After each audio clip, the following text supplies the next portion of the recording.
warahmatullahi wabarakatuh. Alhamdulillahirrahmanirrahim. Puji dan syukur marilah kita panjatkan kehadirat Allah Subhanahu wa taala. Alhamdulillah pada pagi hari yang cerah ini kita bisa berkumpul di sekolah ini dalam rangka kita melaksanakan tugas sebagai guru. Salawat dan salam semoga tercurahkan pada baginda Nabi Muhammad SAW, pada keluarganya, pada para sahabatnya, dan tak lupa pada kita semua sebagai umatnya. Semoga kita diberi syafaatnya di zaman amin ya rabbal alamin. Ibu kepala sekolah yang saya hormati, juga semua dewan guru yang saya hormati, alhamdulillah barangkali pada hari ini kita bisa bertemu kembali itu dalam acara program guru penggerak, program guru Wiwin, yaitu dalam diseminasi budaya positif. Adapun acara yang akan kita bahas pada pagi hari ini, yaitu yang pertama pembukaan, kemudian yang kedua sambutan dari Ibu Kepala SDN Wilayah Cimara, yang ketiga acara inti yaitu tentang diseminasi budaya positif yang tepat dan penutup. Kemudian yang selanjutnya untuk mempersingkat waktu, marilah kita buka acara ini dengan membacakan basmalah bersama-sama. Bismillahirrahmanirrahim. Kita tingkatkan pada acara yang kedua, yaitu acara sambutan dari Ibu Kepala Sekolah. Silakan.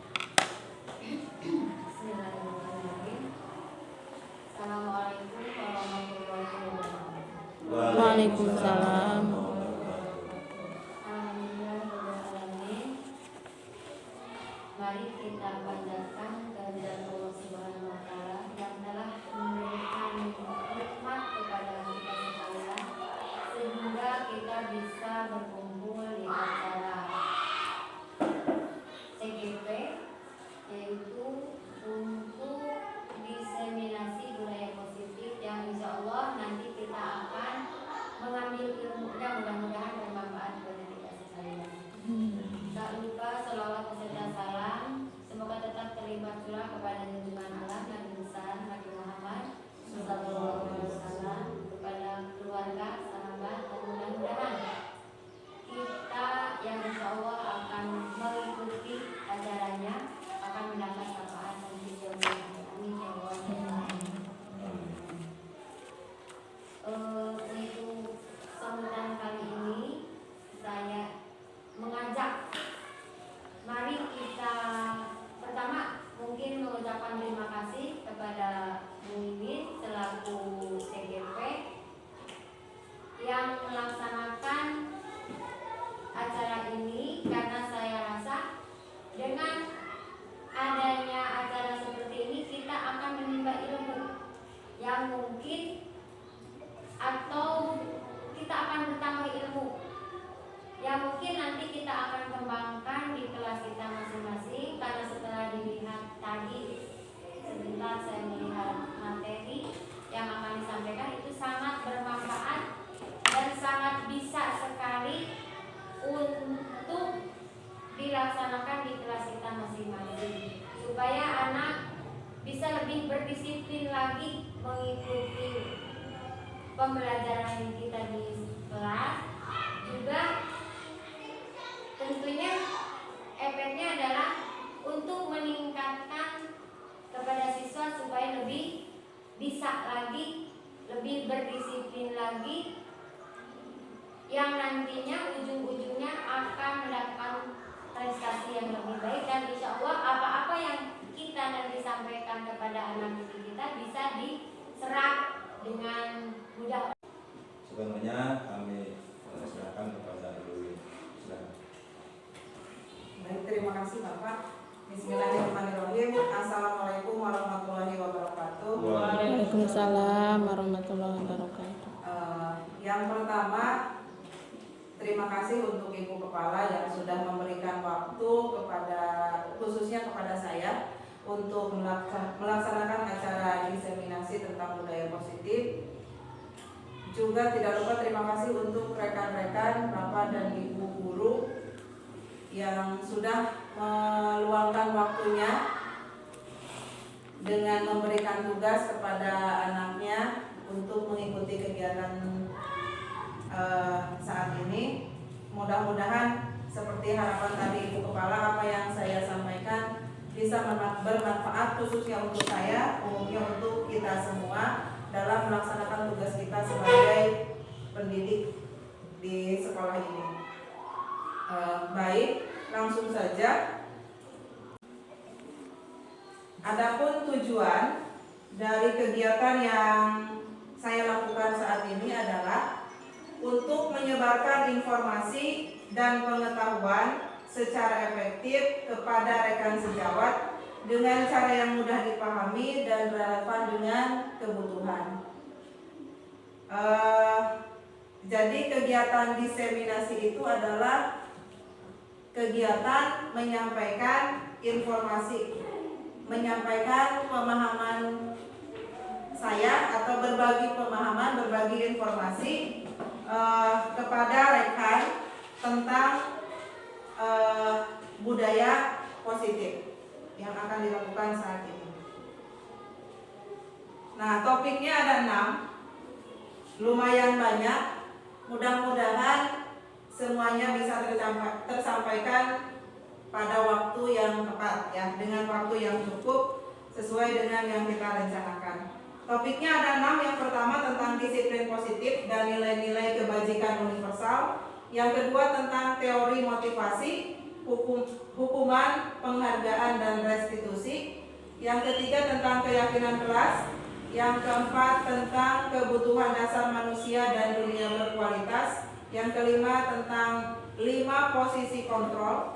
Dan yang keenam, yang terakhir tentang segitiga restitusi.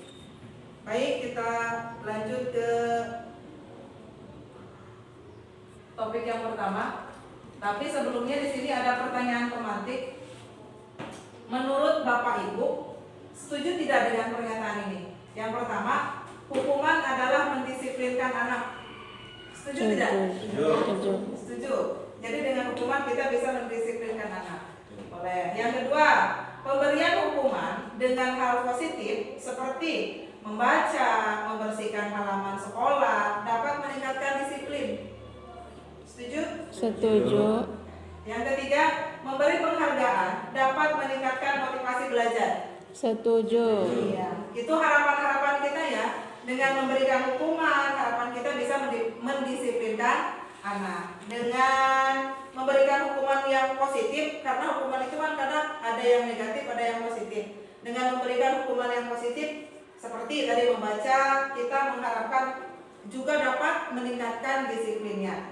Terakhir dengan memberikan penghargaan, karena kita mengiming-imingi ya. Nanti kalau kamu bisa ini, ibu, bapak akan kasih ini, gitu ya. Itu adalah memberikan penghargaan dengan harapan kita itu dapat memotivasi mereka. Tapi nanti kita lihat ya, apakah dengan semua ini benar atau tidak. Baik, sekarang kita coba ingat kembali apa itu disiplin dan disiplin positif.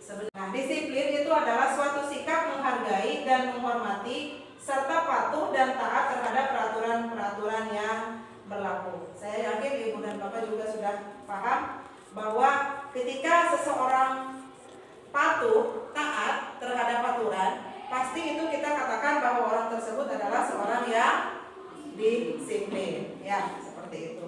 Yang kedua, disiplin positif itu adalah menumbuhkan disiplin yang didorong dalam diri anak tanpa hukuman dan hadiah.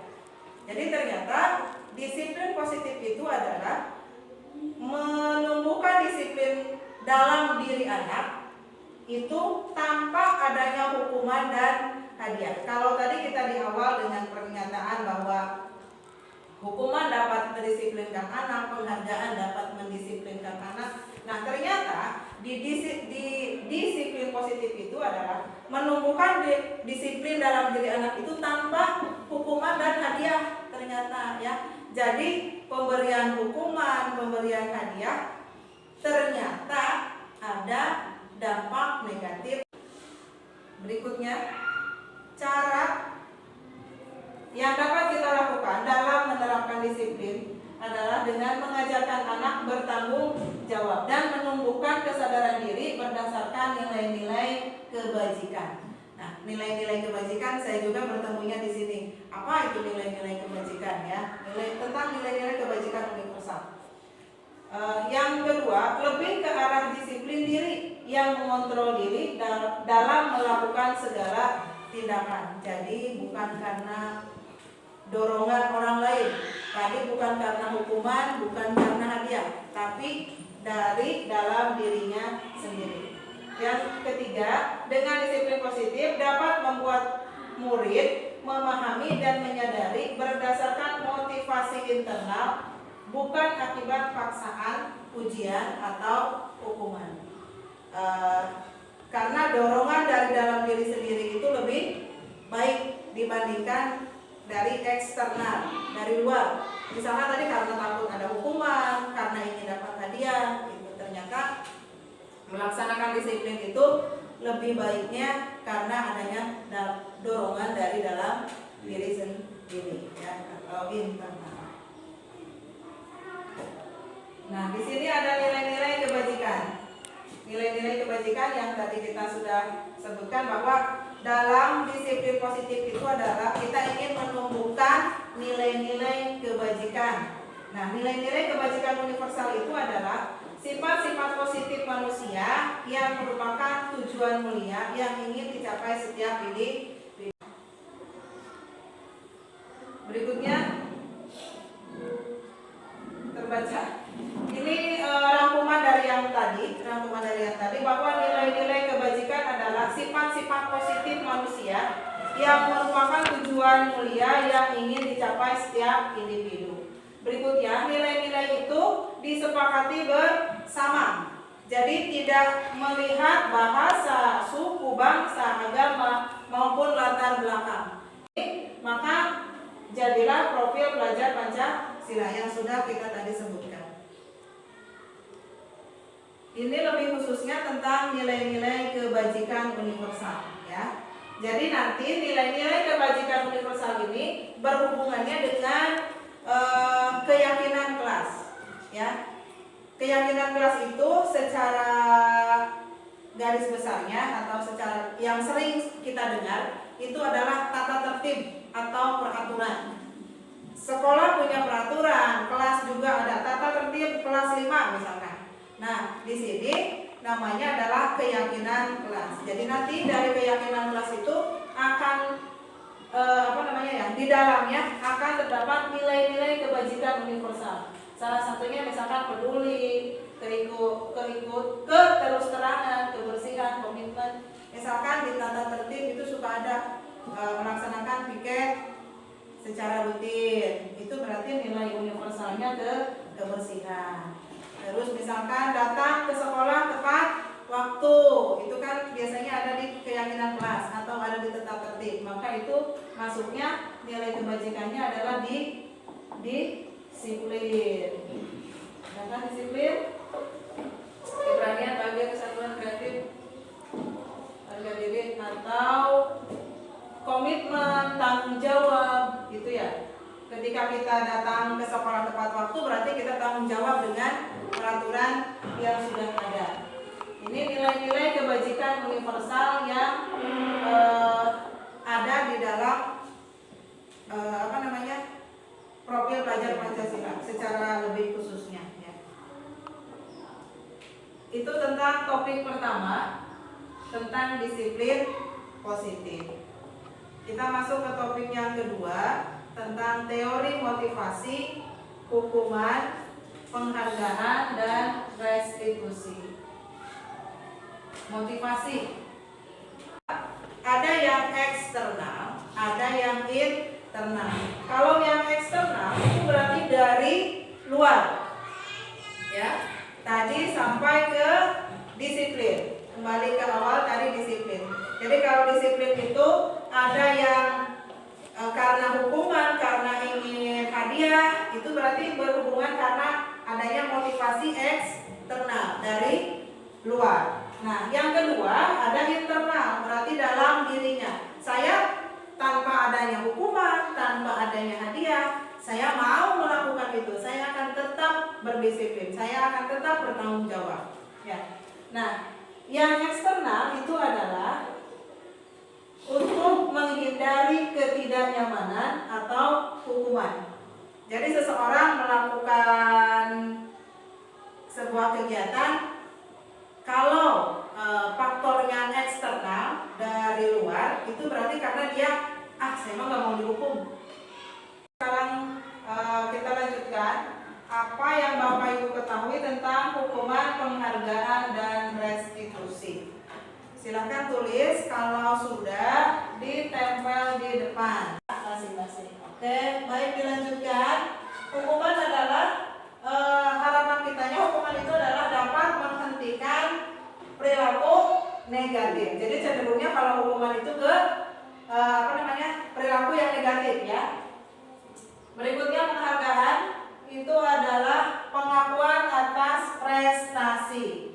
Jadi kalau seseorang berprestasi itu biasanya mendapatkan penghargaan, ya betul. Berikutnya restitusi adalah upaya untuk memperbaiki kerusakan yang diakibatkan oleh diri siswa. Apa itu hukuman, penghargaan, dan restitusi.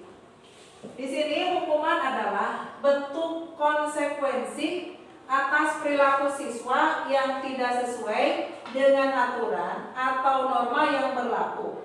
Hukuman dapat membentuk perilaku siswa agar lebih baik dan mengurangi perilaku negatif. Jadi secara garis besar apa yang tadi Bapak Ibu sampaikan sesuai ya. Tadi Bapak dan Ibu mengatakan bahwa hukuman itu adalah cara mendisiplinkan anak dari atau menghilangkan perilaku negatif, ya seperti itu.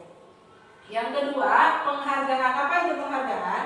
Penghargaan merupakan bentuk pengakuan atas pencapaian siswa dalam belajar. Itu penghargaan.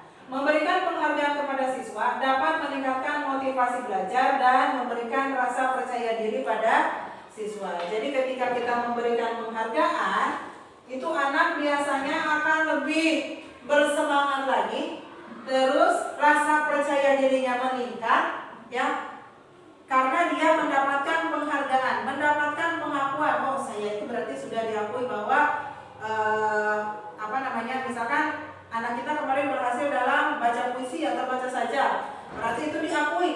Dia akan timbul rasa motivasinya, saya akan lebih belajar lagi, biar nanti kalau ada lomba lagi saya bisa juara lagi. Terus dia bisa percaya diri tampil di depan umum karena dia sudah mendapat penghargaan. Yang terakhir tentang restitusi. Restitusi itu adalah menciptakan kondisi bagi murid untuk memperbaiki kesalahan mereka, sehingga mereka bisa kembali ke kelompok mereka dengan karakter yang lebih baik. Restitusi juga merupakan proses kolaboratif yang mengajarkan murid untuk mencari solusi dari setiap masalah mereka dan membantu murid untuk berpikir tentang orang seperti apa yang mereka inginkan dan bagaimana mereka harus memperlakukan orang lain. Jadi restitusi itu mengajak murid untuk kembali ke lingkungan. Misalkan kita punya tata tertib, kita punya keyakinan kelas, tapi anak itu keluar dari keyakinan kelas itu. Nah, maka dengan cara restitusi inilah kita mengajak anak kembali ke kelompoknya, ke lingkungan kitanya. Misalkan anak itu tidak mengerjakan tugas, maka kita ajak anak itu untuk bisa kembali mengerjakan tugas. Tapi tidak dengan cara diberikan hukuman atau diberikan penghargaan, tapi mereka akan mencari solusinya sendiri. Mereka akan mencari penyelesaian dari masalah yang dia temui. Misalkan tadi kenapa dia tidak mengerjakan tugas. Jadi bukan berarti kita yang memberikan hukuman. Kenapa kamu ini? Ayo, kamu tidak mengerjakan tugas, kamu harus ini. Tapi dengan cara restitusi kita kembalikan ke mereka. Kenapa kamu tidak mengerjakan tugas? Terus sekarang solusinya atau penyelesaiannya bagaimana? Kan kita sudah punya keyakinan kelas, apakah kamu ingat atau tidak? Jadi dengan kata lain, restitusi ini adalah mengajak anak untuk disiplin dengan melakukan hal-hal yang positif dengan tidak memberikan hukuman yang bersifat negatif gitu ya. Biar anak lebih merasa nyaman, tidak merasa terpaksa, dan lebih senang ketika kembali lagi ke kelompoknya, sehingga karakter yang diharapkan lebih kuat lagi dan muncul dalam diri anak tersebut. Itu tentang penghargaan, hukuman dan restitusi. Nah, ciri-ciri restitusi. Karena budaya positif ini lebih berhubungan dengan restitusi, ya. Ciri-cirinya yang pertama, bukan untuk menebus kesalahan, namun untuk belajar dari kesalahan.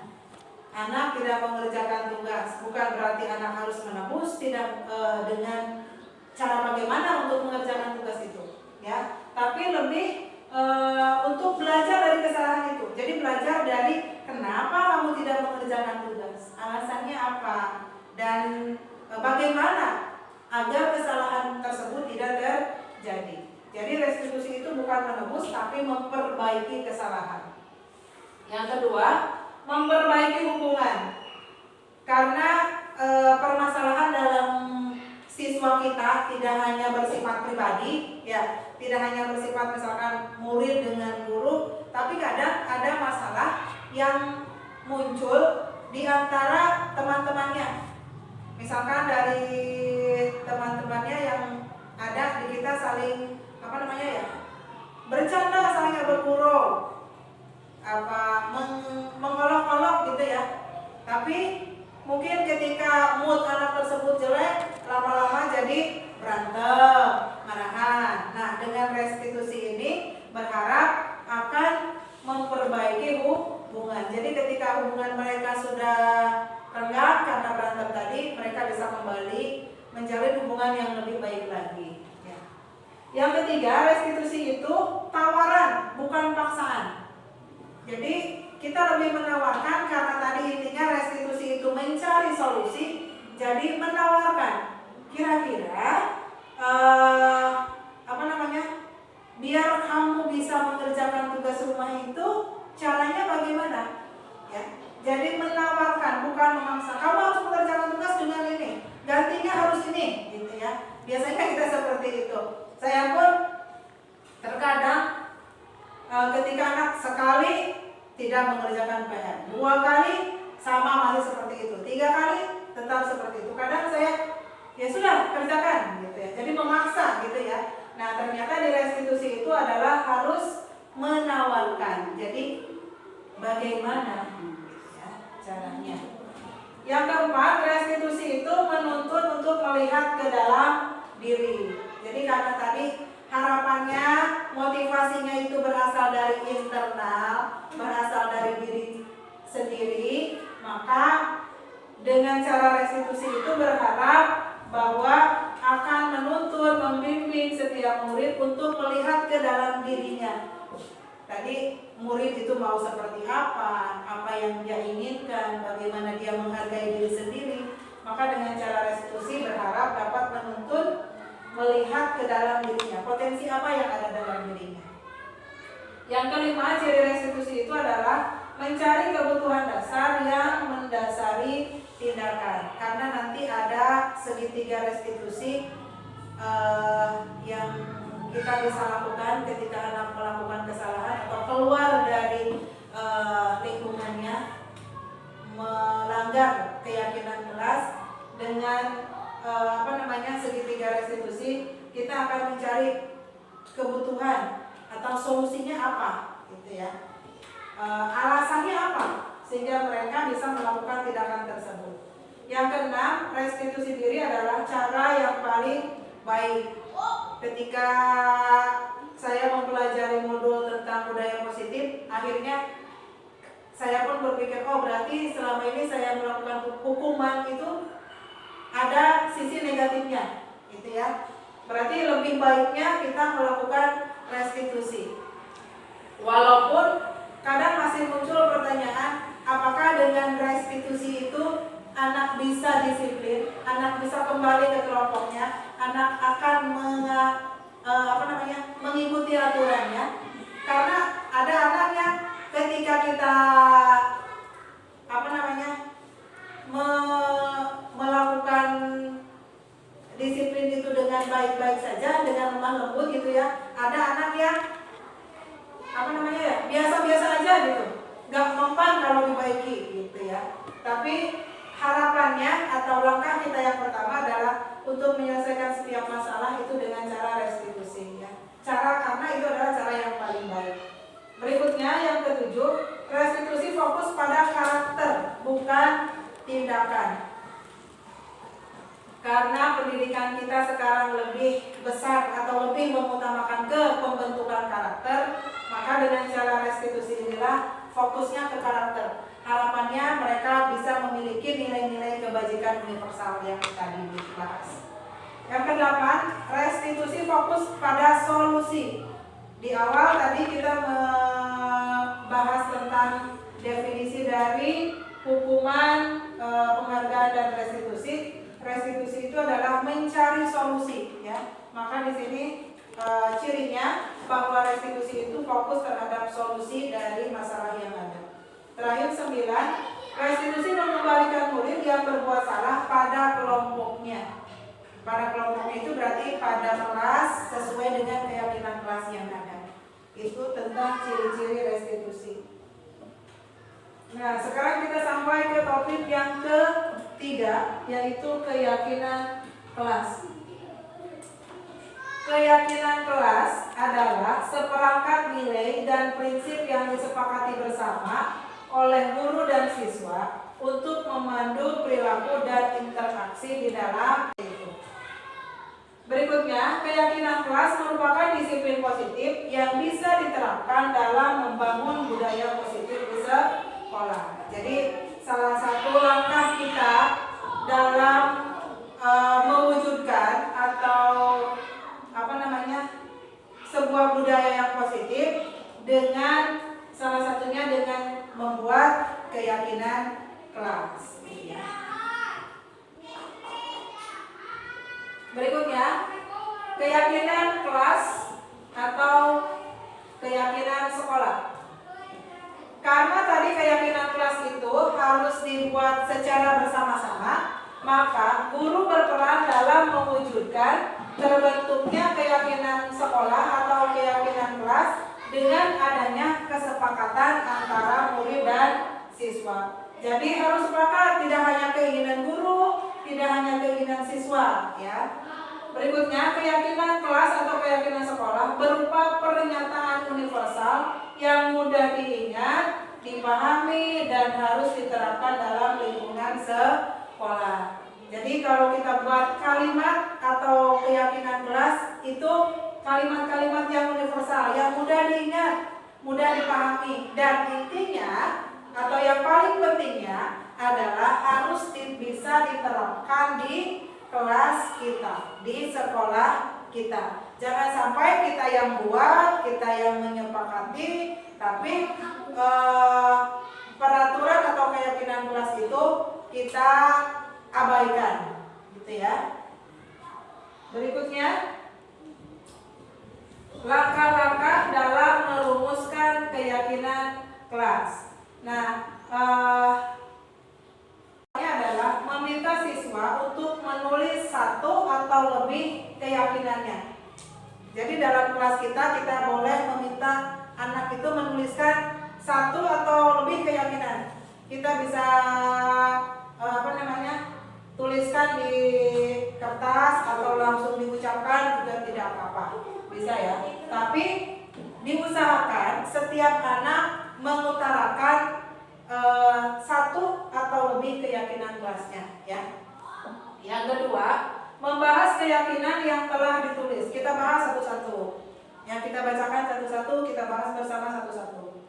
Setelah dibahas, dibaca, maka kita memilah keyakinan kelas.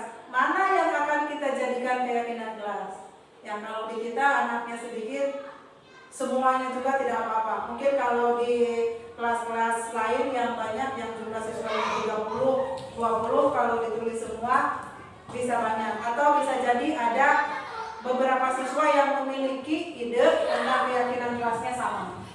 Yang keempat, mengubah keyakinan kelas agar menjadi kalimat yang positif. Jadi di keyakinan kelas itu harus menggunakan kalimat-kalimat yang positif. Kalau selama ini di peraturan kelas atau di tata tertib suka jangan buang sampah sembarangan.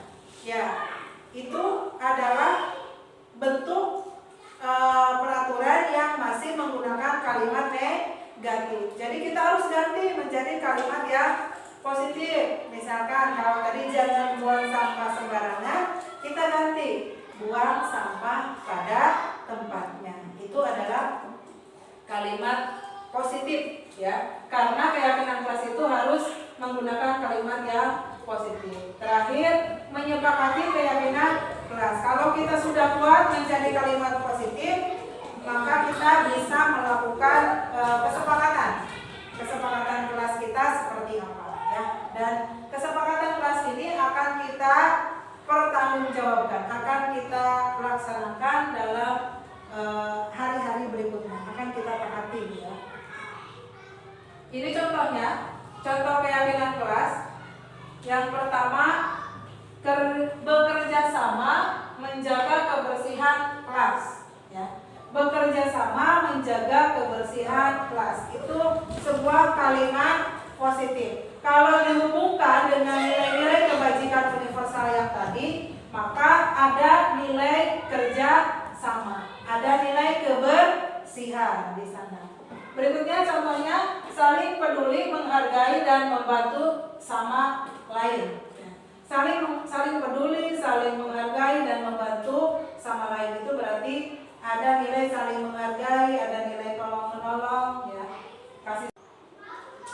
Topik yang keempat tentang dunia berkualitas, tentang kebutuhan dasar manusia dan dunia berkualitas, ya. Manusia itu memiliki 5 kebutuhan. Ada bertahan hidup, kasih sayang, kebebasan, kesenangan, dan penguasaan, ya. Secara garis besar manusia memiliki 5 kebutuhan hidup. Ini, ya, bertahan hidup. Salah satu contohnya untuk bertahan hidup, mungkin setiap orang akan melakukannya. Manusia lapar, dia akan mencari makanan. Manusia haus, dia akan mencari apa yang dia bisa minum. Manusia butuh tempat tinggal, manusia butuh pakaian, ya. Itu adalah kebutuhan bertahan hidup. Ini lebih ke fisiologisnya, ya. Kebutuhan yang pertama tentang bertahan hidup. Yang kedua, kasih sayang dan rasa diterima. Kebutuhan untuk diterima. Kadang kita butuh untuk diterima oleh orang lain. Misalkan kalau perempuan itu katanya untuk didengarkan ceritanya pun sudah cukup gitu, ya. Perempuan berbicara apa gitu, temannya hanya oh iya, ya udah, itu merasa cukup, sudah merasa diterima gitu, ya. Daripada apa sih ngomong apa gitu, ya, jangan berisik atau apa seperti itu. Nah, ternyata untuk didengarkan saja itu sudah menjadi kebutuhan kita, ya. Apalagi kasih sayang. Ketika kita mendapat perhatian, kasih sayang dari orang tua kita, dari pasangan kita, dari anak didik kita, ya, itu merupakan salah satu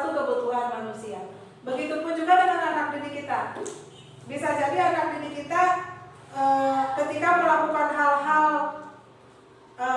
yang kita anggap ngapain ini anak gitu ya, mungkin saja mereka sedang ingin mendapat ini kebutuhan kasih sayang, rasa ingin diterima gitu ya. Karena kadang anak kata kita mah apa sih anak itu kok cari perhatian terus gitu ya. Nah ternyata bisa jadi anak itu sedang memenuhi kebutuhannya akan rasa kasih sayang gitu ya, ingin diperhatikan gitu ya.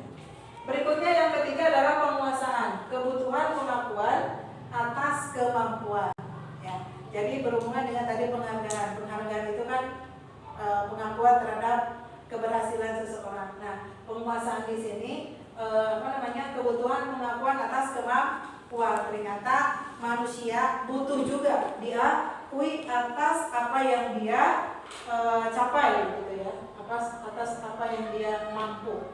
Yang keempat, kebebasan, kebutuhan akan memilih. Setiap manusia ternyata butuh bebas, tidak harus taat dan patuh terhadap seseorang misalkan, atau terikat dengan aturan tertentu, karena ternyata salah satu kebutuhan manusia itu adalah untuk mendapat kebebasan. Tapi mungkin kebebasan ini kita artikan dalam hal-hal yang positif gitu ya. Terakhir, kesenangan, kebutuhan untuk merasa senang. Jadi kalau sewaktu-waktu kita pergi jalan-jalan, kita pergi hiburan di kelas misalkan ya, di kegiatan pembelajaran kita, sewaktu-waktu kita ajak anak keluar ya, menikmati pemandangan sambil belajar di luar kelas, itu bisa jadi memenuhi kebutuhan kita akan kesenangan. Di kelas kita tertawa bareng dengan anak kita, itu bisa jadi salah satunya untuk memenuhi kebutuhan kesenangan. Jadi jangan membatasi ketika kita dengan anak ada jarak antara guru dengan anak gitu ya.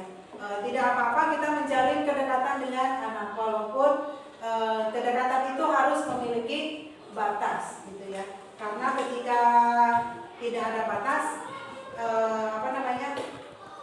bisa jadi akan berlebihan, akan munculnya anak itu merasa terlalu dekat, bisa saja berperilaku yang berlebihan terhadap seorang guru.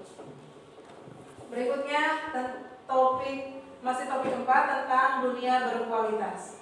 Dunia berkualitas itu adalah tempat khusus dalam pikiran kita, tempat kita menyimpan gambaran representasi dari semua yang kita inginkan. Bisa berisi orang-orang atau hal-hal yang apa saja yang terbaik dalam hidup kita dan membuat kita merasa bahagia dan terpenuhi kebutuhan dasar kita. Kebutuhan dasar tadi akan rasa pengakuan, penguasaan, kasih sayang, kebutuhan hidup. Jadi dunia berkualitas itu mungkin bisa dibilang dunia kita yang ciptakan dari kenangan-kenangan kita ya, dari kejadian-kejadian yang kita alami, itu berisi orang-orang. Kemarin ketika saya belajar, sebelum belajar saya ditanya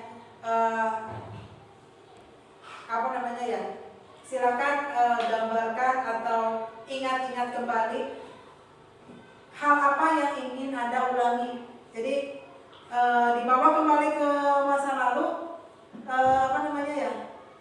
bisa jadi siapa orang yang Anda ingin temui, yang ingin ajak ngobrol, yang ingin bersama dengan siapa gitu ya. Itu berarti berisi orang-orang tentang dunianya, atau hal-hal lain yang terbaik yang kita merasa bahagia gitu ya. Itu merupakan dunia berkualitas kita. Jadi punya tempat dalam pemikiran kita. Dan yakin saya bahwa Bapak Ibu pun punya tentang dunia berkualitas tersebut yang bisa menjadikan kita itu merasa bahagia jika mengingatnya gitu ya. Berikutnya berdasarkan Dr. William Glasser menyebutkan setiap seperti macam album foto, sehingga isinya tidak akan terlalu banyak, hanya akan terdiri dari beberapa hal saja yang sangat signifikan dan benar-benar terbaik dalam hidup kita, yang membuat hidup kita menjadi lebih bermakna. Kebutuhan dasar bersifat lebih umum dan universal, sedangkan dunia berkualitas lebih unik dan personal.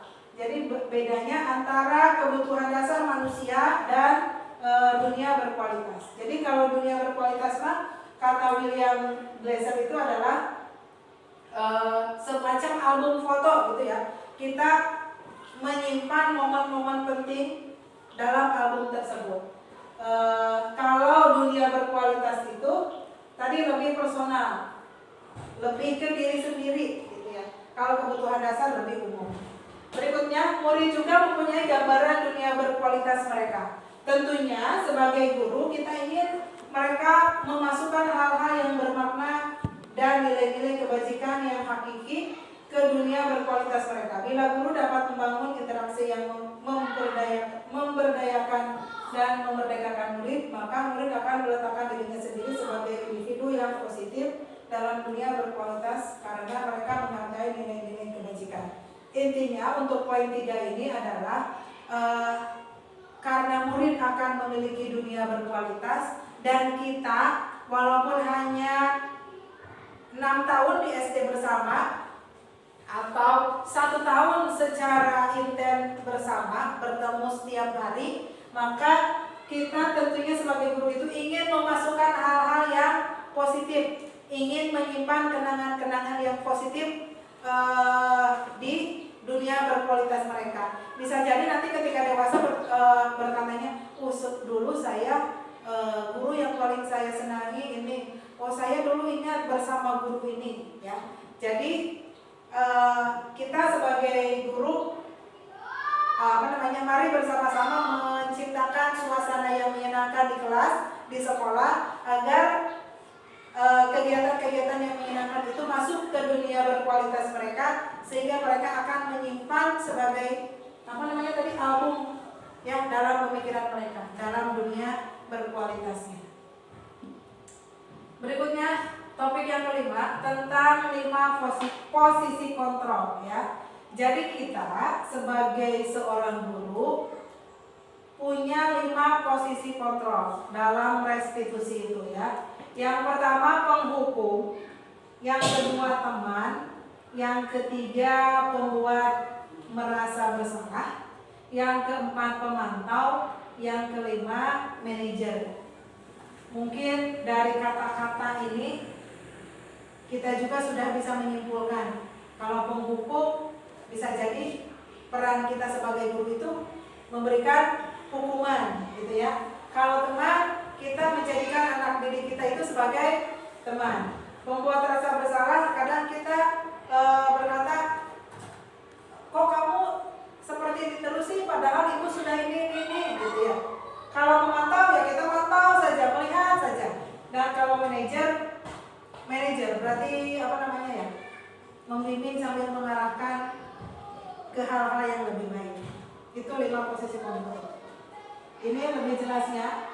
Jadi kalau guru sebagai penghukum itu cenderung misalkan perbuatan yang kita lakukan menghardik, menunjuk, menyindir, menyakiti, ya. Contohnya misalkan, kalau kamu tidak melakukannya, awas ya, rasakan ya, itu menghukum. Hasilnya nanti akan anak cenderung memberontak, menyalahkan orang lain atau nantinya berbohong, padahal ya berkata tidak gitu ya. Kadang biarkan aja nanti juga kembali lagi gitu ya, nanti juga balik lagi gitu ya kalau menghukum.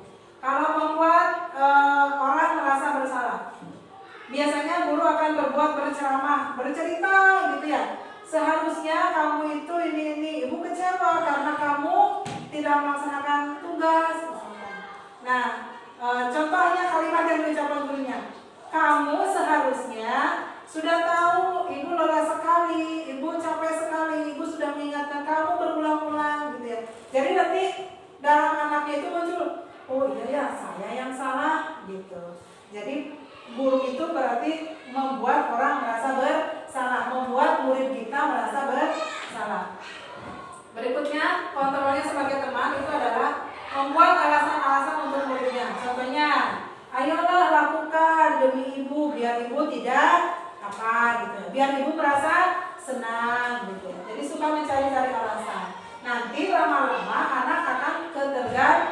lingkungan kalau kita jadikan dengan sebagai teman. Jadi kalau kita tidak motivasi itu anaknya ya udahlah diam saja. Sebagai pemantau itu hanya menghitung dan mengukur, jadi memantau saja, memperhatikan saja. Cuman pertanyaannya misalkan apa peraturannya, apa keyakinan kelas yang sudah kita buat, ya seperti itu. Jadi hasilnya anak akan menyesuaikan diri bila diawasi. Jadi kalau dipantau anak ya gitu taat gitu ya. Kalau tidak mah ya udah biarkan saja gitu. Kalau piket ada bapak ibu guru, piket gitu. Kalau tidak ada diam saja.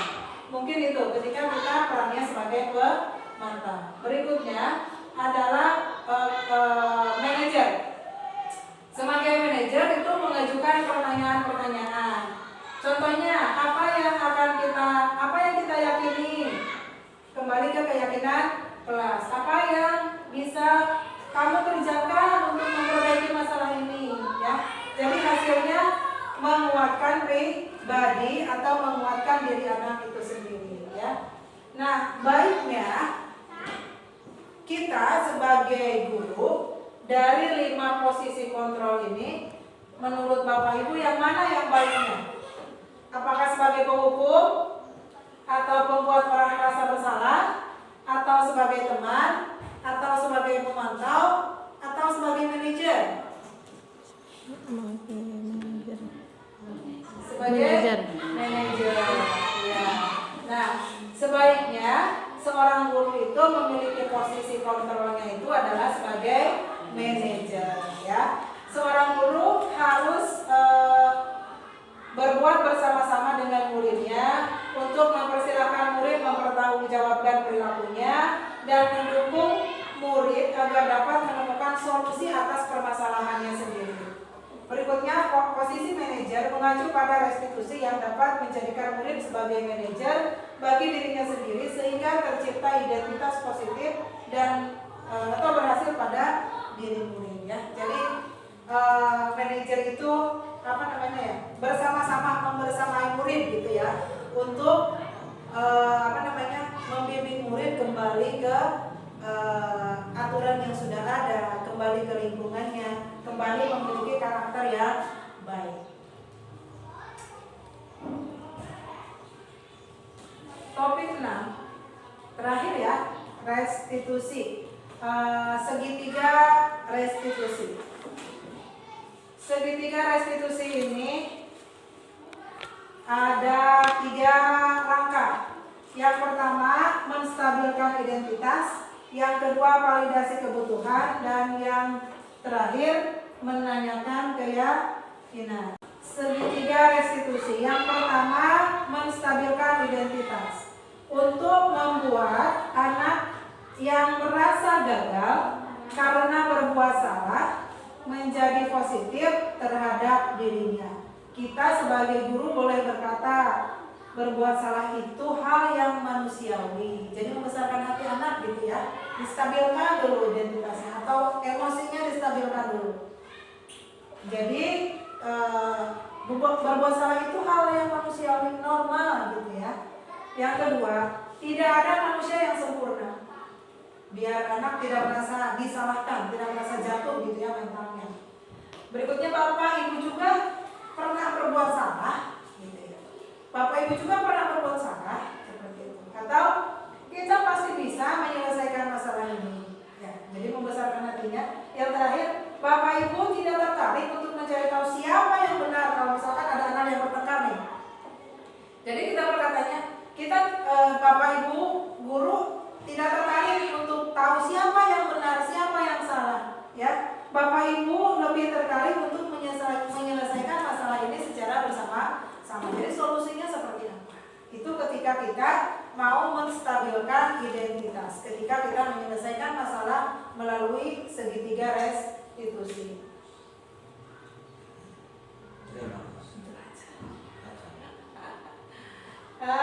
Yang kedua, validasi kebutuhan atau validasi tindakan yang salah. Hal ini dilakukan untuk membantu murid mengenali basic need atau kebutuhan dasar yang ingin dipenuhi ketika melakukan kesalahan. Tadi karena setiap orang melakukan sesuatu itu pasti ada alasannya, Ya, kita boleh berkata, kamu bisa saja melakukan hal yang lebih buruk, tapi kamu tidak melakukannya kan? Misalkan apa ya, anak bertengkar hanya saling ucapan saja gitu ya. Kata orang Sunda mah apa ya? Papoyok-poyok ya, saling ejek gitu ya. Nah, kita bisa mengungkapkan kalimat, kamu bisa saja melakukan. Yang kedua, validasi kebutuhan atau validasi tindakan yang salah. Hal ini dilakukan untuk membantu murid mengenali basic need atau kebutuhan dasar yang ingin dipenuhi ketika melakukan kesalahan. Tadi karena setiap orang melakukan sesuatu itu pasti ada alasannya.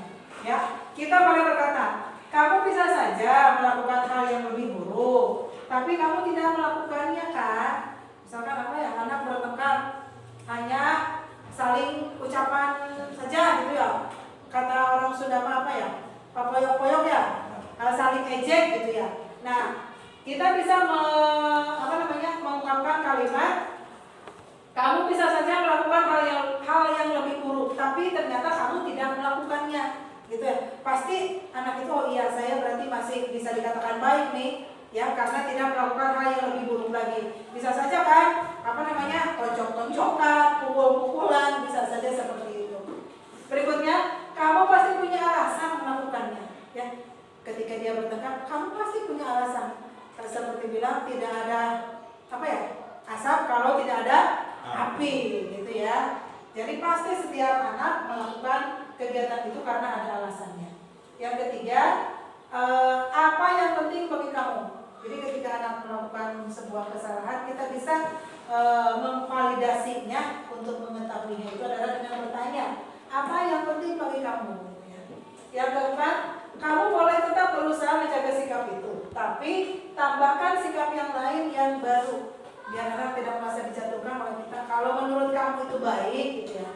Kalau misalkan saya, kenapa kamu marah? Misalkan, kenapa kamu berantem dengan dia? Karena saya tidak suka pekerjaan saya ditiru oleh teman saya.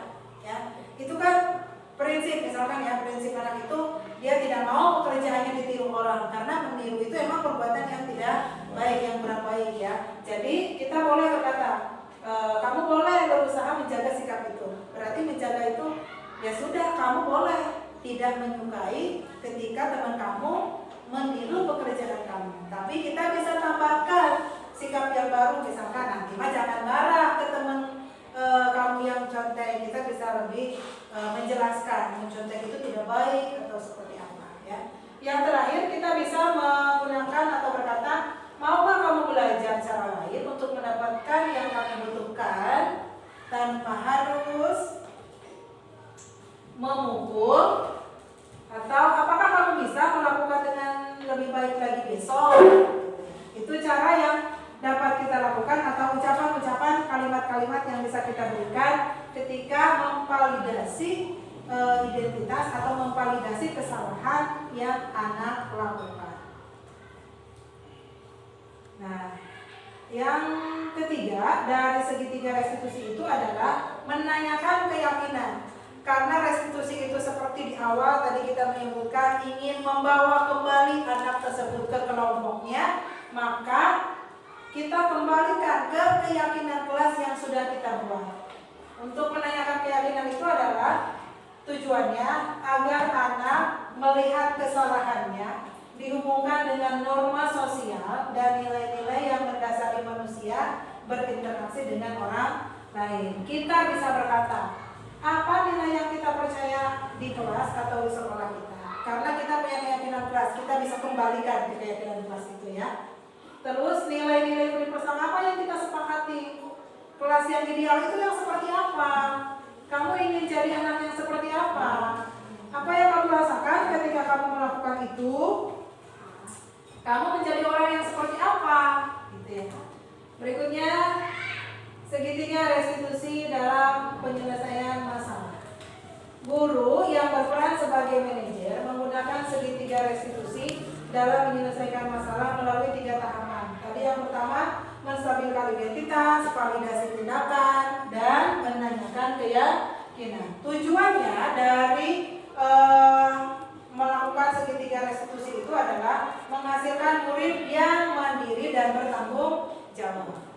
tanpa adanya hukuman, tanpa adanya paksaan, tanpa adanya ingin dihargai, tapi muncul dari selesai. Terima kasih. Hanya itu yang bisa saya sampaikan. Sudah pasti banyak kekurangan. Terima kasih atas waktu dan kesempatannya.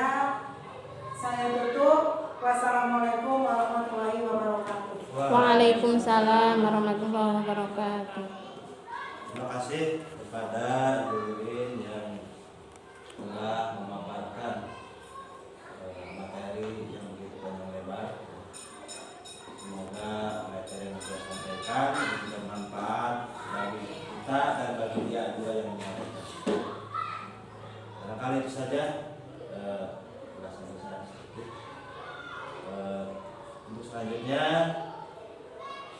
acara demi acara yang sudah kita lalui. Untuk acara penutup, saya sebagai pengacara mohon maaf sebesar-besarnya. Kita tutup acara dengan membacakan hamdalah bersama-sama. Alhamdulillahirabbil alamin. Assalamualaikum warahmatullahi wabarakatuh. Waalaikumsalam warahmatullahi wabarakatuh.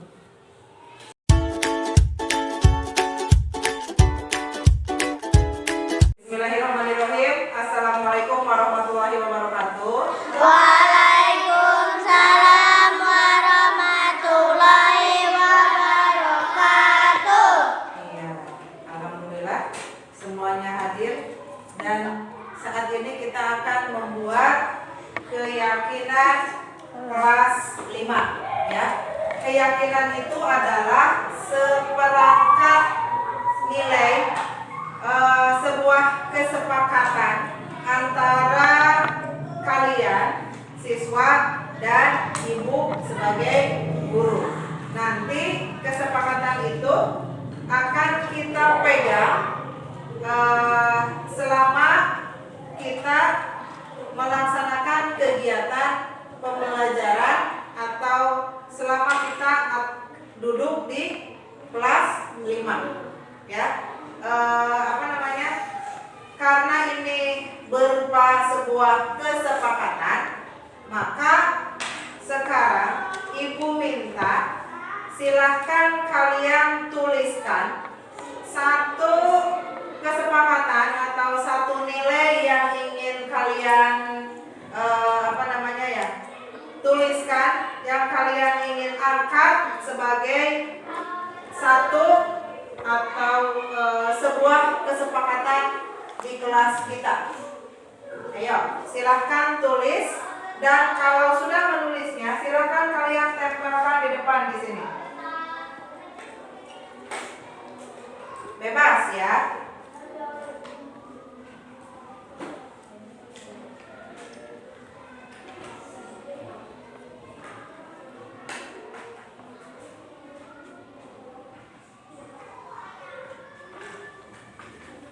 Ada yang sudah? Zilmi sudah? Oke, silakan ke depan, tempelkan. Sini. Oke, terima kasih. Selanjutnya, Naya, Ajis, Alia,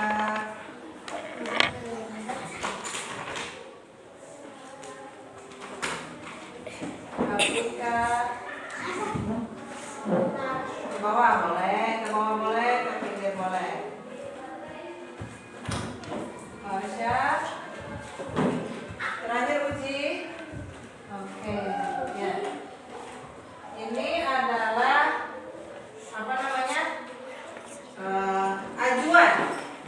ajuan keyakinan kelas dari masing-masing ya. Kalian sudah mengajukan. Mari kita bahas. Mari kita bahas bersama-sama. Karena tadi keyakinan kelas itu adalah sebuah kesepakatan. Nah, sekarang kuncinya keyakinan kelas itu adalah harus berupa kalimat positif. Jadi kita gunakan kalimat-kalimat yang positif, kalimat yang singkat, yang mudah diingat oleh kita, ya. Nah, coba Ibu bacakan dari yang pertama, memakai seragam dengan peraturan sekolah. Memakai seragam sesuai dengan peraturan sekolah. Apakah ada apakah ini termasuk kalimat positif atau negatif?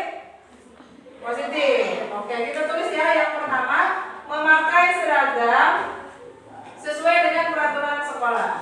Oke.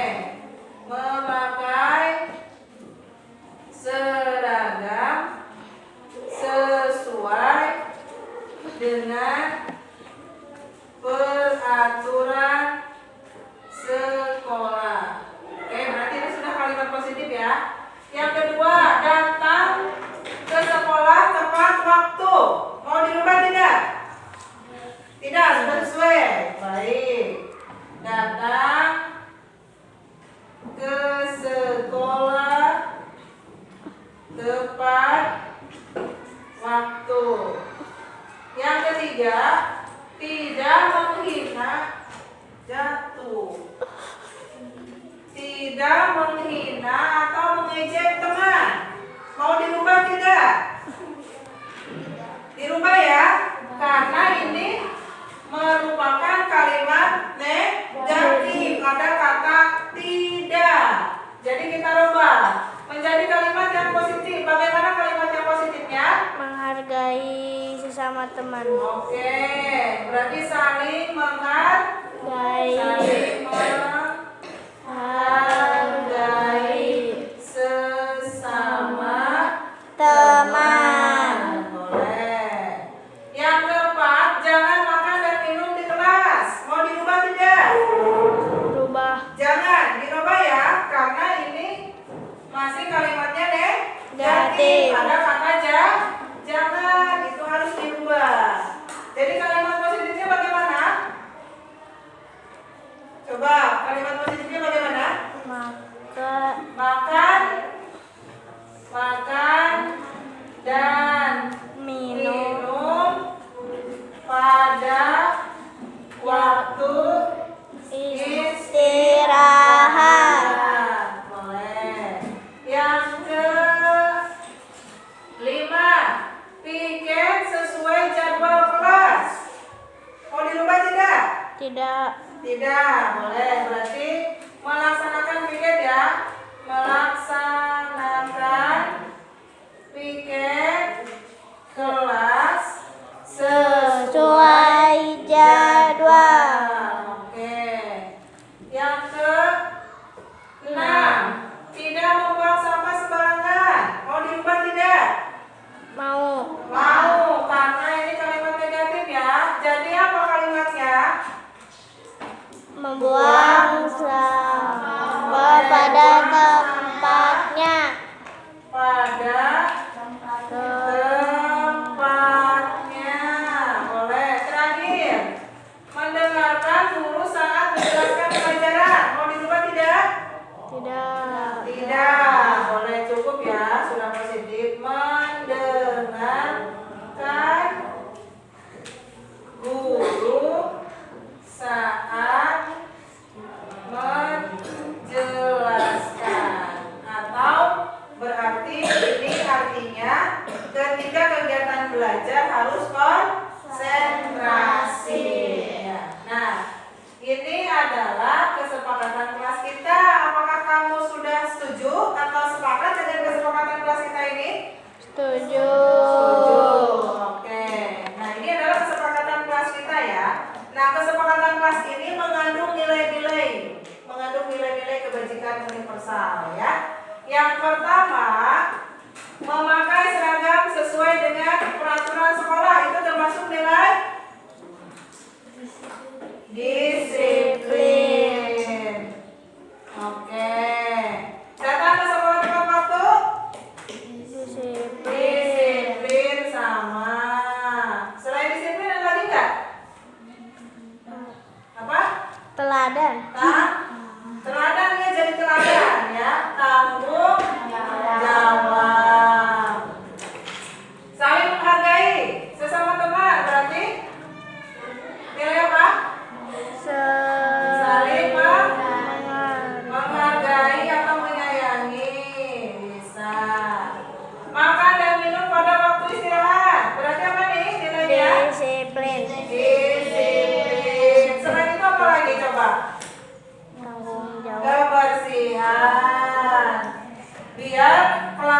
tidak kotor ya.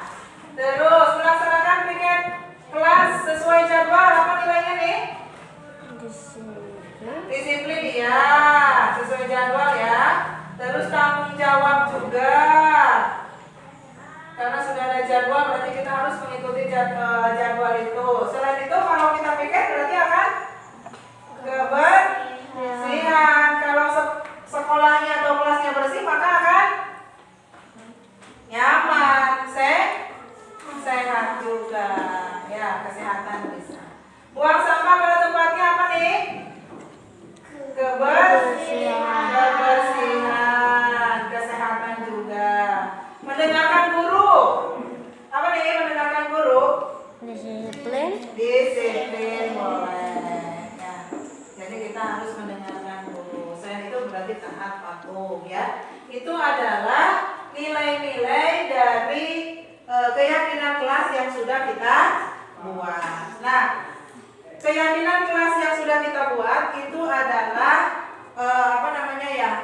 yang harus kita pegang, yang harus kita laksanakan. Ya, jadi kalau kita lupa, tidak piket, coba diingatkan. Dan kita sudah punya keyakinan kelas. Jadi ajak lagi temannya untuk kembali ke kelompok kita, kembali mengingat akan keyakinan kelas yang sudah kita buat. Baik, kalau sudah disepakati keyakinan kelas kita sekarang, maka sudah selesai kegiatan kita membuat keyakinan kelas. Ada pertanyaan tidak? Tidak. Kalau tidak ada, Ibu tutup. Wassalamualaikum warahmatullahi wabarakatuh. Waalaikumsalam warahmatullahi wabarakatuh.